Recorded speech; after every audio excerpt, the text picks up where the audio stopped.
Today I talk about Agents of S.H.I.E.L.D. Season 1. Hello and welcome to the show with reviews. I'm Auram, and today we're not reviewing comics. Yeah, I was not able to get my polls for this week in time, so I had to go with Plan B, reviewing something else. I decided to go with Agents of S.H.I.E.L.D.'s first season, seeing as the show is starting back up soon, and I've been giving it a rewatch anyway. That being said, let's get started. Alright, so starting off, I should probably address the biggest complaint that people have with the first season of the show, that it's slow and clunky. I do agree with this to an extent. When the show started, it was very Monster of the Week type episodes. Each episode was a different villain that they had to take down, and it was kind of self-contained.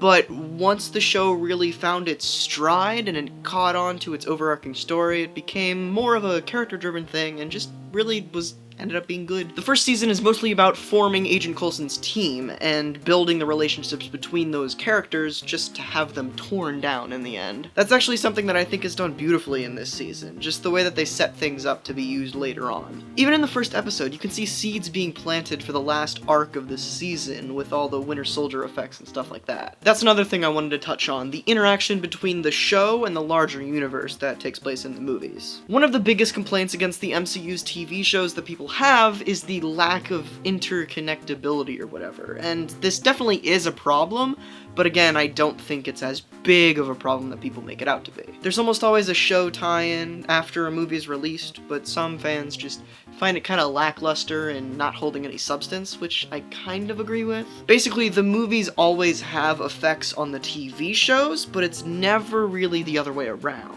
The one thing that I can remember that the shows did for the movies was that little, fire cutting device that Fury used in the car chase scene in Winter Soldier.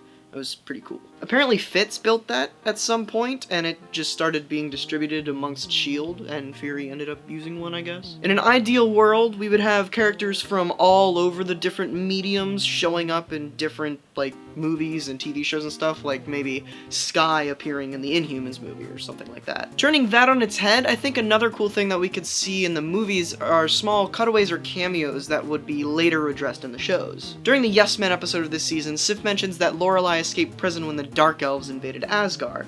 Now, I think it would have been cool if, in Thor the Dark World, they showed a small scene of Lorelei escaping prison. Maybe during the whole Loki prison breakout scene type thing, they could have just thrown the actor that would play Lorelei in there. Those kinds of scenes would make this universe feel more like a universe and not just a set of standalone, stories that make nods to each other that don't really mean anything. The last thing I wanted to touch on is the acting. The acting is phenomenal in this season. Everyone except maybe J. August Richards at some points does an amazing job with their character. There's a scene in episode 6 between Coulson and one of the firemen that gets emotion out of me every damn time. It's so well done. I'd even go far enough to say that some of the performances in this season are better than the ones in season 2. One that comes to mind is Coulson's, but that could just be a writing thing, I'm not sure. And by Coulson, I mean Clark Gregg, you know what I mean. I think Skye and Fitz do a better job in season 2, but I think that's just a result of them having more, interesting character development and writing. So yeah, I really like season 1 of Agents of S.H.I.E.L.D. It's not perfect, but it definitely has some awesome elements that are often overlooked because of the back half of the season and season 2.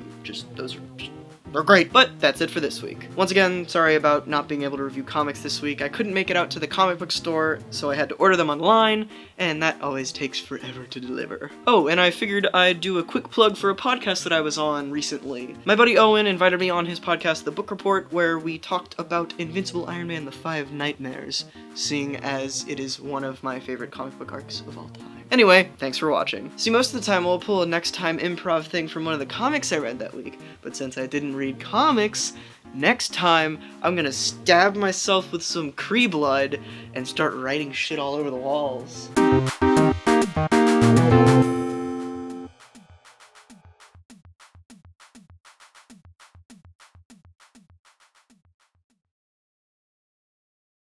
Apparently Filtz. Who's Filtz?